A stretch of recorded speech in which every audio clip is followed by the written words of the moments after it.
I'm Cynthia James, and this network is about changing lives one woman at a time.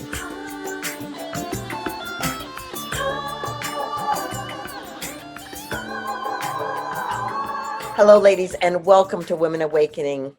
I am your host, Cynthia James, and we are changing the world one woman at a time. We're changing lives one woman at a time. We are creating beautiful impact because we're empowered and we are inspired.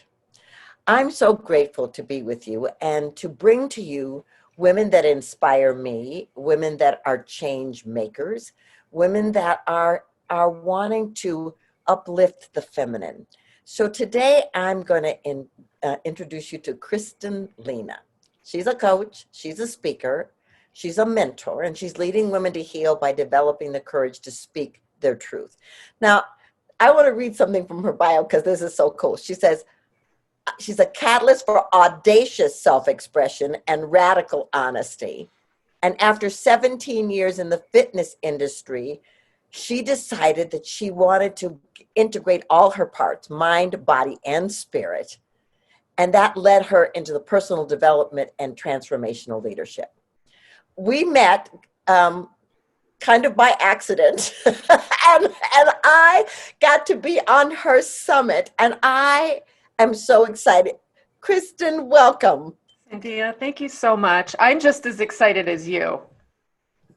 Well, I really want to talk about, because, you know, we didn't know each other 2 months ago. No, we did not. And now I feel this kindred soul sister connection with you. And that's when you know you're in alignment, right? When you attract people that you just fall in love with. Exactly. And well, I want to talk about how you got to where you are. Because a lot of women think, oh, people who are successful and doing wonderful things, they just sort of quantum leaped into it. You know, where did you come from, and what called you into this at a soul level? Gosh, that's so good.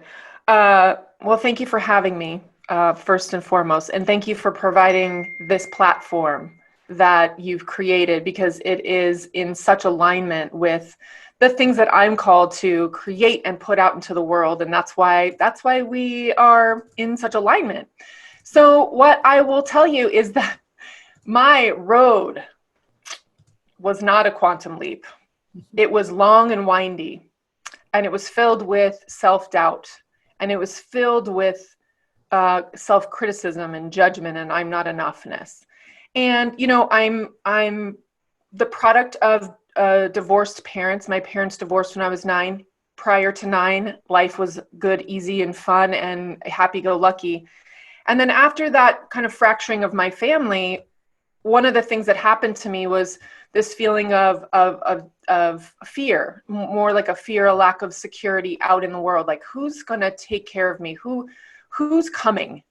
You know, I had this huge realization late in life that what I had been operating from is where's the cavalry? Like, someone's coming. And what I got was, the cavalry is me. And that piece of my own growth, that piece of my own discovery had me really tap into the strength of my own inner being. And what I know here, I talk about knowing, right? We know from the head, we know things and facts and figures, we know because of what we've experienced. But there's a knowing, there's an intuition, and this is why you and I are so aligned. There's the inner knowing, the intuition, the soul, the spirit. And what I know from that place is we had it all along. Yes. And it's, for me, it has been when I say this, there's a piece in my bio it's the discarding of the pieces that aren't me. And right. So, yeah, so that's a little bit of a synopsis. And, you know, as we go through our life, and as we go through, you know, there's a lot of people who probably look at you and I and think, oh, they're so this and they're so that, and they're so well put together. And just like any human being, I'm a train wreck at times, right? I'm completely imperfect. I don't have answers that for those of you listening, I don't have answers that you don't have. I've just done I've just done enough self kind of diving into self and healing my past traumas and my past wounds, and realizing that I'm not my lacks. I am those, and that's not all that I am. Right? Absolutely. Yeah. Absolutely. Well, what I love about this is that we are all evolutionary. We're Mhm. all growing. We're all changing. And the work that we've done builds on the work that we've done, builds on the work that we've done. And so what I love about this is like, it's like not enoughness and feeling scared and not knowing what the next steps are, are part of the process, which I love. And so I want to just, talk about building your business, right? Mm. So you had this vision and clearly hadn't done it before. So what were your steps? How did you start moving? Yeah. So I graduated college with honors, with a degree in something I loved. I studied human communication, which I find so fascinating. And I had no idea what I wanted to do with my life. So I was really stuck. I stayed stuck, but I knew there were some things that I just absolutely knew. I knew that I wanted to have meaning in my life, that I knew that my life was meant for a higher purpose. And I didn't know exactly what that was and what that looked like and how it would, be brought to the world. But I knew that there was a path that I wasn't going to go, and that was working for people and being in a cubicle and doing that kind of work. It wasn't for me. In fact, I rejected everything that represented that. And so what that looked like was a lot of discord, a lot of distrust in myself. What I discovered when I started to dive in is what was most important to me. And what I realized was freedom is most important to me. Freedom to me means my ability to create my life, not to be dictated, right? I feel oppression, and I have felt oppression in lots of ways in society, in my family, as a role, in my role as a woman. And so what I did was I was a freedom seeker. And for me, freedom seeking is also congruent with truth seeking. So when I say that, I really started to dive into who am I? Asking these questions about who am I? Why am I here? What's most important to me? What do I value? I don't value money as much as I value freedom. I don't value status as much as I value authentic, audacious, bold self-expression. And what that means is me being me. Me being me. So I had my first child, and it was, nope, I'm not doing this. I'm not working for someone else. And I started my first business. And it really was just a resolve for a vision for my life, a vision for my life, and knowing that I was meant, the deep inner knowing.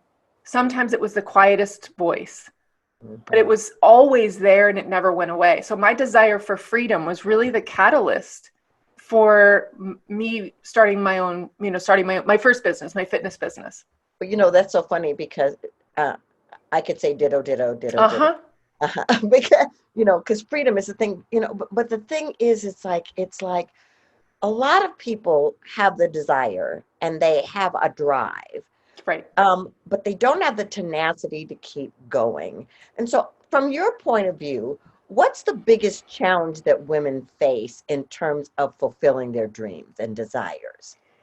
I would say, the biggest, what I'm discovering, I've discovered so many things on my path, but right now what I'm seeing is that they believe, they don't question the beliefs that were passed down, right? So there's famous quote, and I found this quote when I was young, I was in my 20s, and it said that it was from Buddha. And I don't know if that's the case, but I'm just going to say this came from Buddha. And it sounded like this: question everything, even if it is I who have taught it to you. If it doesn't align with your own reason and your own common sense, and I would actually substitute reason, common sense with your heart and your spirit and your soul. And so I have always been a seeker, and I've always questioned, is this really it? Like, is this what is this what my life is going to be? And with the inner knowing, always listening to the inner knowing, maybe not being in action about it, but what I'll say for most women is they think there's something wrong with them. They believe they don't question their beliefs. I'm not enough, right? Is a context that if you truly believe I'm not enough, it will be challenging. It will be challenging. So I would say question the conversation that is self-limiting. Question the conversation of not enoughness. Question the conversations that you're having that are getting in the way of you being in action, of you manifesting it, of you actualizing your vision, your dreams, your mission, your purpose. And also, don't think that I have never accomplished any of what I have accomplished by myself. I've never done it alone. We don't operate in a vacuum, especially women. We're meant to, Cynthia, I think about having a conversation with you and I'm like, oh my goodness. And I get just inspiration bubbles up and I feel supported. I feel loved. I feel seen. So question those self-limiting beliefs, really start to question it. And I would say the work of Byron Katie is fantastic. Is it the truth? Is it true? Could anything else be possible? Could anything else be true? And then surround yourself with women that are seekers as well, that are on the path as well. So that I've been held up so high by so many people who see me when I don't see me. And that's really a key component. I just love that. Well, and question everything. And I want to add to that. It's like, really resist nothing. It's like, do not allow any old thought patterns and old ways of being to define how you're gonna move. I as I'm listening to you, I mean, I know it hasn't been easy, but the fact that you've collaborated, that you continue to collaborate, that you've had a tribe and you nurture that tribe, and then it connects with other tribes. I think that's the time that we're in on the 100%. planet. Exactly. 100%. So before I end this, I want you to tell people how to find you because you're doing extraordinary things. How do people find you? Yeah, thank you. So Cynthia and I met through an event that I created where I brought in these dynamic, spiritual, female, divine leaders, of which you are, Cynthia. And it's theliberatedevent.com.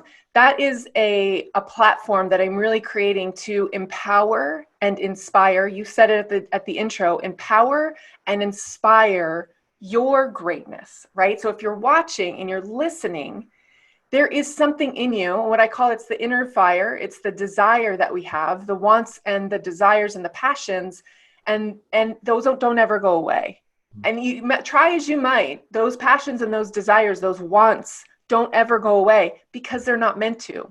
What you seek is seeking you. So the Liberated event really is a platform that I use to empower and inspire all of us to step in and do the things that we are lit up to do and be who we're meant to be in all of our greatness. So it's theliberatedevent.com.